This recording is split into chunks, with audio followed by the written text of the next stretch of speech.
Hello student. जैसे कि आप लोग का नेट का एग्ज़ाम काफ़ी पास आ रहा है, इसी 19 को आपका एग्ज़ाम है। तो उसमें एरोमेटिसिटी के क्वेश्चन आपको 2 मार्क्स के या फिर 4 मार्क्स के देखने को मिलेंगे। और उसमें से जो आपको क्वेश्चन बेसिकली पूछता है वो काफ़ी इजी क्वेश्चन रहता है, जिसमें आप इजीली 4 नंबर या 2 नंबर आसानी से ले सकते हैं। ठीक है, बट फंसते हम कहाँ पे हैं कि कुछ ऐसे कंफ्यूजिंग सी चीज़ें होती है। लाइक हमको वहाँ पे लगता है नहीं ऐसा होना चाहिए, और हम पढ़े भी होते हैं, ऐसा नहीं है कि हमने पढ़ा नहीं है, बट स्टिल हम जाके मिस्टेक करते हैं। तो ये वीडियो एरोमेटिसिटी के ऊपर तो पूरा कंप्लीट नहीं बनेगा। अगर आपने कहीं से एरोमेटिसिटी पढ़ी है तो ये काफ़ी अच्छी बात होगी कि आपने एरोमेटिसिटी पहले से कहीं से पढ़ के रखी है। तो मैं इस लेक्चर को क्यों ले रही हूँ, मैं ये लेक्चर इसलिए ले रही हूँ कि जितनी भी केमिस्ट्री में एरोमेटिसिटी से लेके जितने भी एक्सेप्शनल केस बनते हैं, हम उस एक्सेप्शनल केस के ऊपर आज की क्लास में डिस्कस करने वाले हैं। ठीक है, तो अगर मैं बात करूं एरोमेटिसिटी की, तो सबसे पहले 2 बात आप याद रखिएगा एरोमेटिसिटी को लेके, कि अगर हम बात करते हैं कि एरोमेटिक कंपाउंड क्या होते हैं, तो सबसे पहले तो ये समझ लीजिए हमारे पास जो 4n+2 पाई इलेक्ट्रॉन को फॉलो करते हैं, that is known as Huckel rule को फॉलो करते हैं, वो एरोमेटिक होते हैं। ठीक है, अब बात ये है कि हम यहाँ पे 4n+2 पाई इलेक्ट्रॉन निकालेंगे क्या? वैसे भी आप पढ़ के आए होगे तो ये पता होगा कि मैम ये नहीं निकालते। तो फिर क्या करते हैं बेटा, डायरेक्ट याद रखना, जो भी अपार्ट फ्रॉम 4 का टेबल इलेक्ट्रॉन जब आप काउंट करोगे तो वो 4 के टेबल में नहीं आना चाहिए। वो वाले अगर इलेक्ट्रॉन्स आए, लाइक 10 इलेक्ट्रॉन काउंट आ गया, 2 इलेक्ट्रॉन काउंट आ गया, 4 इलेक्ट्रॉन काउंट नहीं, 4 तो 4 के टेबल में आता है, 8 के 4 के टेबल में आता है, तो वो नहीं, वो इलेक्ट्रॉन काउंट नंबर जो 4 के टेबल पे नहीं आता हो, पहली बात। दूसरी बात, हर सेंटर sp2 हाइब्रिडाइज्ड होना चाहिए। क्या होना चाहिए? sp2। अगर गलती से, और कंपाउंड को सबसे फर्स्ट कंडीशन है कि साइक्लिक होना चाहिए, कि कंपाउंड साइक्लिक है, उसके हर सेंटर sp2 हाइब्रिडाइज्ड है। अगर आपको ऐसा देखने को मिलता है तब आप उसको क्या बोलोगे कि वो कंपाउंड क्या है? एरोमेटिक। ये तो बेसिक सी बात थी जो आपको पता थी। अब ऐसा देखने को मैम मिले कि हर सेंटर sp2 है, साइक्लिक है, क्या बोला मैंने? sp2 साइक्लिक, और उसके बाद 4n+2 पाई इलेक्ट्रॉन है तो एरोमेटिक। लेकिन अगर 4n पाई इलेक्ट्रॉन मतलब 4 के टेबल में आने वाले इलेक्ट्रॉन मिल जाए तो वो हो जाएगा एंटी एरोमेटिक। ये बात क्लियर हुई एरोमेटिक और एंटी एरोमेटिक के बीच में। अब ये तो पहले से आप लोगों को पता होगा। यहाँ क्या आप नया सीखने वाले हो, तो यहाँ पूरा एक्सेप्शनल केस को हम एक साथ कंज्यूम करके, मतलब एक साथ कंसाइज करके पढ़ने वाले हैं। तो मैम जब हम रिंग की बात करते हैं तो पहले तो 3 मेंबर्ड रिंग से हमारा रिंग स्टार्ट होता है। लाइक मैंने ऐसे दे दिया आपको 3 मेंबर्ड की रिंग, ये है 3 मेंबर्ड की रिंग। अब मैं पूछूं ये एरोमेटिक है कि एंटी एरोमेटिक, तो ये है sp2 हाइब्रिडाइज सेंटर, ये है sp2 हाइब्रिडाइज सेंटर, बट ये बड़ा सा sp3 हाइब्रिडाइज सेंटर है। आई होप कि आपने केमिस्ट्री इतनी पढ़ी होगी कि आपको sp2 और sp3 हाइब्रिडाइज सेंटर में डिफरेंस निकालना आता होगा। तो ये हो गया sp3। तो ये तो सीधी सी बात है, ऐसा चीज नॉन एरोमेटिक हो जाता है। अगर यहीं पे बेटा प्लस चार्ज आ जाए तब हम इसको sp2 हाइब्रिडाइज सेंटर बोलेंगे, क्योंकि कार्बोकेटायन, कई बार क्वेश्चन आता है कार्बोकेटायन कैसा सेंटर है, तो sp2 हाइब्रिडाइज सेंटर है, और यहाँ पे 1 2 3 कंटिन्यू sp2 हाइब्रिडाइज सेंटर है और 2 पाई इलेक्ट्रॉन है, तो ये सिस्टम हमारे पास कैसा बनके तैयार हो जाएगा? एरोमेटिक।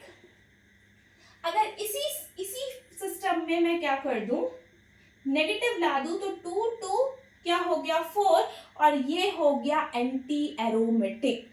तो मैम क्या इसको हम दिख रहा है एंटी एरोमेटिक?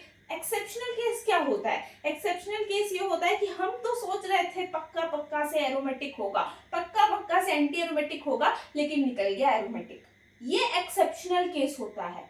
ठीक है, तो जब मैं 3 मेंबर्ड की बेटा रिंग की बात करूं, कोई एक्सेप्शनल केस देखने को नहीं मिलेगा। क्या मैम हमको 4 मेंबर के रिंग में एक्सेप्शनल केस देखने को मिलेगा? नहीं। क्या 5 मेंबर के रिंग में कोई भी एक्सेप्शनल केस देखने को मिलेगा? नहीं। तो 3 4 5, अगर आपको एरोमेटिक, एंटी एरोमेटिक और नॉन एरोमेटिक निकालने आता है तो आप कभी भी 3 मेंबर की रिंग में, 4 मेंबर की रिंग में और 5 मेंबर की रिंग में नहीं फंसेंगे। क्यों नहीं फंसेंगे? क्योंकि आपको अगर निकालने आता है तो उसमें कोई एक्सेप्शनल केस नहीं है। अब हम बात करेंगे एक्सेप्शनल केस की। आपने पढ़ा होगा ना एलिमिनेशन एडिशन रिएक्शन टाइप, जहां पे बेंजाइन बनता है, ये हमारा क्या है बेंजाइन। अब बच्चे बेंजाइन को जब अब हमने क्या बात किया कि अगर मैं बात करूं आपके सामने 3 मेंबर्ड की रिंग, नो कोई एक्सेप्शन नहीं है, 4 no exception, 5 no exception, 6 this is also not an exception. अगर आप बेंजाइन को कभी अच्छे से मोटी वगैरह पढ़ा है आपने तो इसको भी आप एक्सेप्शनल केस नहीं बोलोगे, बट क्योंकि नया अचानक से अगर आपके सामने आए तो कंफ्यूज हो सकते हो, इसलिए इसको थोड़ा सा समझ लो। 2 2 4 5 6 कई बार क्या इसको भी काउंट कर लेंगे, नहीं ये काउंट में नहीं होगा। तो मैम क्योंकि एक लोकलाइज है दूसरा डीलोकलाइज है, नहीं, यहाँ पे बात ये है कि अगर इसके एनओटी को पढ़ोगे ना तो ये इस तरीके से पाई बॉन्ड बना लिया है, वो कंप्लीट लोकलाइज्ड बोल दो या वो मूव नहीं करेगा, तो इस टाइप का सिस्टम आपको एरोमेटिक देखने को मिल जाएगा। क्या इसमें आपको कोई भी कंफ्यूजन है? अब हम बात करते हैं किसकी, 7 मेंबर की रिंग की। ये है सबसे पहले 7 मेंबर रिंग। अगर मैं 7 मेंबर की रिंग की बात करूं तो यहाँ फिर से sp3 हाइब्रिडाइज सेंटर देखने को मिल गया, तो ये क्या हो जाएगा, ये हमारा हो जाएगा नॉन एरोमेटिक, ठीक है। अब मैंने इसके ऊपर लगा दिया प्लस चार्ज, 2 2 4 5 6, कितने इलेक्ट्रॉन हो गए मैम 6, पूरे सेंटर sp2 हाइब्रिडाइज है, तो क्या हो गया एरोमेटिक, खुशी खुशी एरोमेटिक बनेगा। ये क्यों बता रहे हो कि एक्सेप्शनल है? नहीं, बिल्कुल एक्सेप्शनल नहीं है, एक्सेप्शनल हम इधर बड़ा बगल में बना बना के लिखते जाएंगे। यहाँ अगर मैं बात करूं इसी के ऊपर ये लगा दूं, इसको क्या बोलते हैं याद रखना, जैसे वो मैंने बनाया था उसको बोलते हैं ट्रोपोलियम कैटायन, और ये क्या है आपके पास, तो ये है ट्रोपोलियम एनायन, ओके। अब मैं अगर यहाँ पे बात करूं तो कितने इलेक्ट्रॉन मैम आए, 2 2 4 5 6 7 8 इलेक्ट्रॉन देखने को मिल गए। इसका मतलब ये हो जाएगा एंटी एरोमेटिक, नहीं, ये देख के लगा एंटी एरोमेटिक टिक करके आ गया, आंसर गलत हो गया। ये एंटी एरोमेटिक नहीं होता, याद रखना कि कोई भी जैसे रिंग की साइज बढ़ती है, जब रिंग की साइज छोटी है तो उसको हम सिर्फ तोड़ सकते हैं, लेकिन रिंग की साइज बढ़ती है तो उसमें अगर फ्लेक्सिबिलिटी बढ़ती है और वो अपने आप को तोड़ मरोड़ सकता है तो वो अपने आप को एंटी क्यों रखेगा, anti aromatic compound is less stable, तो अपने आप को एरोमेटिसिटी की तरफ बदलता है। तो अगर मैं इसकी बात करूं तो ये कैसा है, यहाँ पे ये हो जाएगा नॉन एरोमेटिक, क्या हो जाएगा नॉन। मैम नॉन क्यों बोल दिए, क्यों, क्योंकि ये कुछ आपको ऐसा दिखेगा, अगर आप बनाओगे इसको तो ये सारा चीज ऐसा है और ये कुछ ऐसा उठ गया, ये वाला जो प्लेन है ना, ये देखो ये ऐसा कुछ उठ गया, ये कुछ ऐसा सा आपको दिखेगा, तो ये एक्सेप्शनल केस में आ गया। फर्स्ट एक्सेप्शनल केस ये आया, सेकेंड एक्सेप्शनल केस लेके चलो या आपको याद रखने वाला केस लेके चलो, ये चलो, क्योंकि ये नॉन प्लेनर हो गया तो जो भी यहाँ मैंने क्या बोला 4n+2 पाई इलेक्ट्रॉन होना चाहिए, साइक्लिक होना चाहिए, sp2 हाइब्रिडाइज्ड होना चाहिए, प्लस मॉलिक्यूल मस्ट भी प्लेनर, है ना, कोई बताता नहीं है बट कुछ केसेस को हमको प्लेनर नॉन प्लेनर याद करना पड़ रहा है, तो ये बात याद रखना है, ये कंपाउंड ट्रोपोलियम एनायन कैसा हो जाएगा नॉन एरोमेटिक। एक केस ये आपको याद हो गया। अब मैं एक और की बात करती हूँ, अगर मैं बात करूं कार्बीन की, इसी में अगर मैं ला दूं आपके पास कार्बीन, ठीक है, कार्बीन कैसे बनता है, तो एलिमिनेशन के थ्रू बनता है। इस केस को याद रखना, क्या इसको भी हम एंटी कर देंगे, नहीं, ये एंटी में नहीं जाएगा, इस केस को याद रखो कि ये एरोमेटिक होता है, ठीक है, ये हमारा थर्ड हुआ। ये कुछ केसेस हैं जो आपको बाय हार्ट याद करने हैं, वो पूरे केसेस में बताते जा रही हूँ।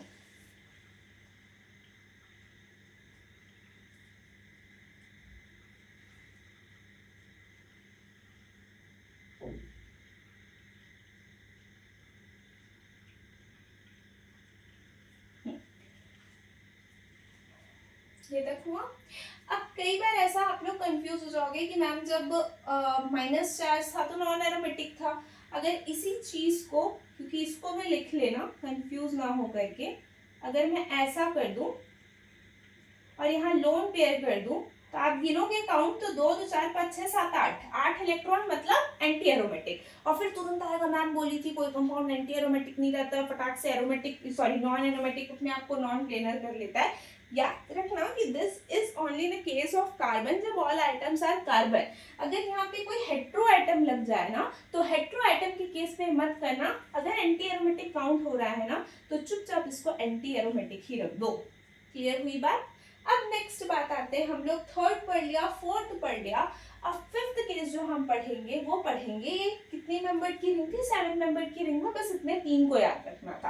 अब हम बात करेंगे 8 मेंबर की रिंग की। जब मैं 8 मेंबर की रिंग की बात करूं तो यहाँ पे इसको जरूर याद रखो, इसको बोलते हैं COT। COT का फुल फॉर्म होता है जो कि MOT में भी सॉरी OMC में भी काफी यूज होता है, साइक्लो ऑक्टा टेट्राईन। ठीक है, अब यहाँ पे अगर देखोगे तो 2 2 4 5 6 7 8 इलेक्ट्रॉन आ रहे हैं, और क्योंकि 8 आ रहे हैं तो आप इसको किसमें कंसीडर कर दोगे, एंटी एरोमेटिक, और फिर फंसोगे। ये भी एंटी एरोमेटिक नहीं होता, इसको याद रखना, ये अपने आप को टर्ब शेप का बना के रखता है। किसके शेप का?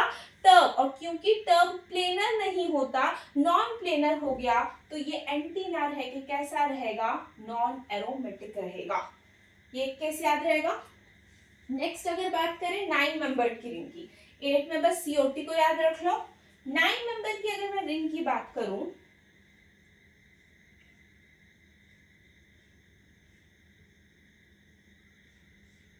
वन टू थ्री फोर 5 6 7 8 9, ठीक है। ये तो पहला वाला अगर मैंने चुपचाप ऐसे बनाया तो मैम आपने हाना कैटायन लगा है ना आयन लगा है, तो ये तो चुपचाप क्या हो जाएगा, नॉन एरोमेटिक। अब एक बार लगा दो कैटायन तो क्या हो गया, 2 2 4 5 6 7 8, मतलब क्या हो गया, क्या हो गया, एंटी एरोमेटिक। कोई दिक्कत नहीं है, एंटी रहेगा।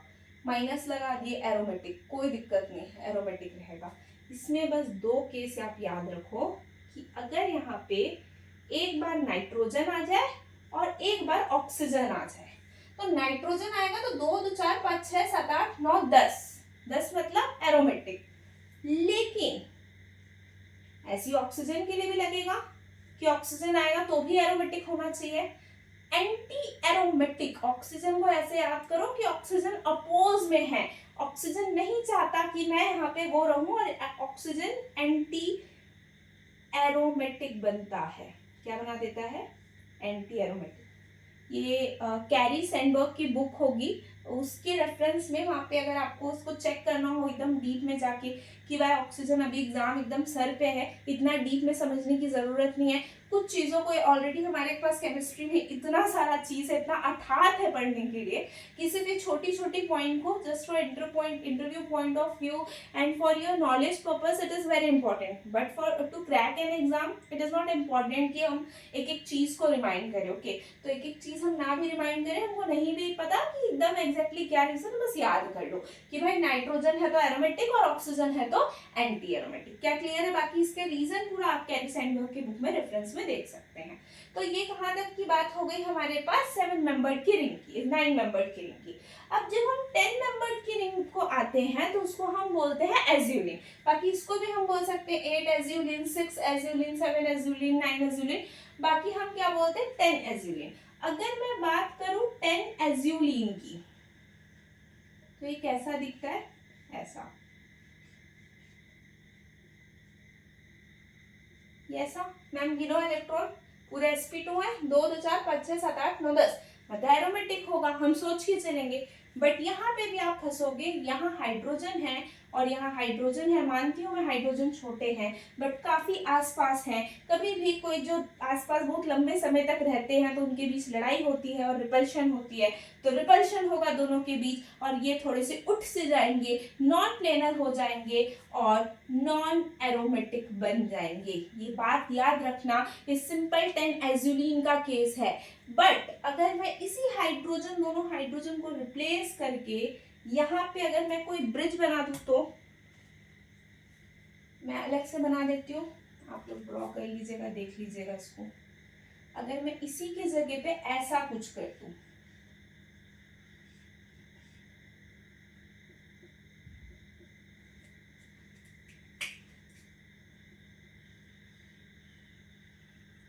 ये है ना।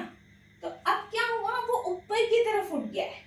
We have to consider only that, क्या इसको कंसीडर करना है। तो ये कैसा है, ये प्लेन में है, और क्योंकि ये एक प्लेन में है तो ऊपर वाले को देखना है। ये एक प्लेन में जहाँ पे रेजोनेंस हो रहा है, that is in one plane ना, रेजोनेंस को प्लेन में देखना है। अब रेजोनेंस वन प्लेन में हो रहा है तो अब ये कैसा हो जाएगा, एरोमेटिक। लेकिन सिंपल वाला कैसा है, नॉन एरोमेटिक। अब हम बात करेंगे 12 एज्यूलिन की। 10 हो गया, अब 12 की बात करते हैं।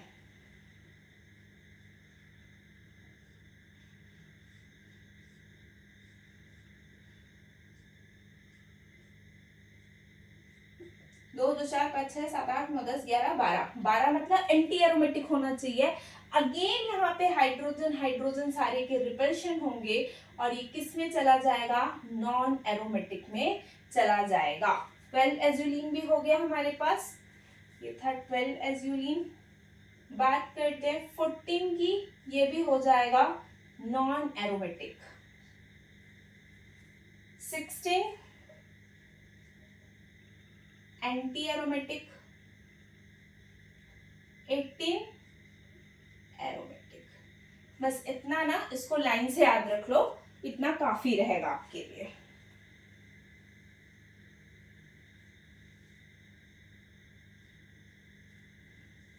और यहाँ 14, ये थोड़ा गड़बड़ हो रहा है। 14 एरोमेटिक याद रखना और 16 नॉन एरोमेटिक याद रखना। देखो अब इसको याद कैसे करना है, एज्यूलिन में देख के आप समझ जाओगे कि 12 है कि कितना है, कार्बन एटम को काउंट करके, ठीक है। तो मैं स्ट्रक्चर नहीं बना रही, सेम ऐसी बड़े बड़े स्ट्रक्चर बनते जाएंगे, आप एक बार गो थ्रू कर लेना। अब आपको दिमाग में क्या क्या बातें रखनी है सुनते जाइए। बेंजाइन आपको देखने को मिले एरोमेटिक है। बेंजाइन के बाद अगर आपको 7 मेंबर्ड में रिंग में आएंगे, अगर ट्रोपोलियम एनायन दिख जाए तो एनायन को देख के आप क्या बोल देंगे सीधा कि ये कैसा है, नॉन एरोमेटिक। क्यों, क्योंकि देखने में तो लग रहा था एंटी एरोमेटिक, लेकिन कोई अपने आप को एंटी नहीं रखना चाहता तो वो नॉन एरोमेटिक बनेगा।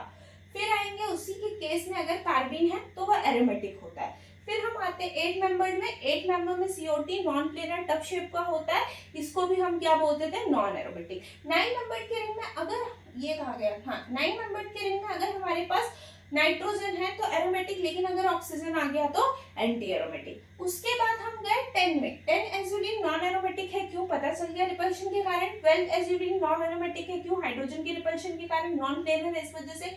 14 एज्यूलिन के भी स्ट्रक्चर ऐसे ही होते हैं। 14 एज्यूलिन में क्योंकि अब डिस्टेंस अब काफी दूर दूर हो जाएगा, थोड़ा जब इसको बनाओगे तो कार्बन का साइज बढ़ेगा और ये दूर दूर होंगे, इस वजह से वो एरोमेटिक हो जाता है। 16 अगेन नॉन एरोमेटिक होगा, याद रखना 16 इलेक्ट्रॉन, इसको याद रखने का ऐसा ना, 16 एज्यूलिन मतलब 16 इलेक्ट्रॉन, और 16 इलेक्ट्रॉन मतलब एंटी, और कोई अपने आप को एंटी नहीं रखना चाहेगा तो वो नॉन की तरफ जाएगा, तो नॉन एरोमेटिक। और लास्ट 18 का काफी साइज बढ़ गया तो एरोमेटिक। लाइन से बकायदा सब एरोमेटिक हो सकता था, सिर्फ 16 वाला कैसा हो गया, नॉन एरोमेटिक। तो ये कुछ एग्जाम्पल्स थे जिसको आपको एग्जाम के पहले दिमाग में रखना है कि भाई हमको देख के कुछ लग रहा था और कुछ हुआ। अगर ये वीडियो देखोगे तो काफी आपके लिए हेल्पफुल होगा for CSIR net exam point of view. और अगर मैं बात करूं कि इसके कुछ और एग्जांपल्स है तो मैं नेक्स्ट एक वीडियो में एग्जांपल्स लेके आऊंगी, जिससे रिएक्शन मैकेनिज्म, मतलब इसी में अगर रिएक्शन मैकेनिज्म से बना के कैसे क्वेश्चन पूछते हैं वो वाला हम क्वेश्चन करेंगे, ठीक है। Thank you so much for watching, keep learning, happy learning, thank you.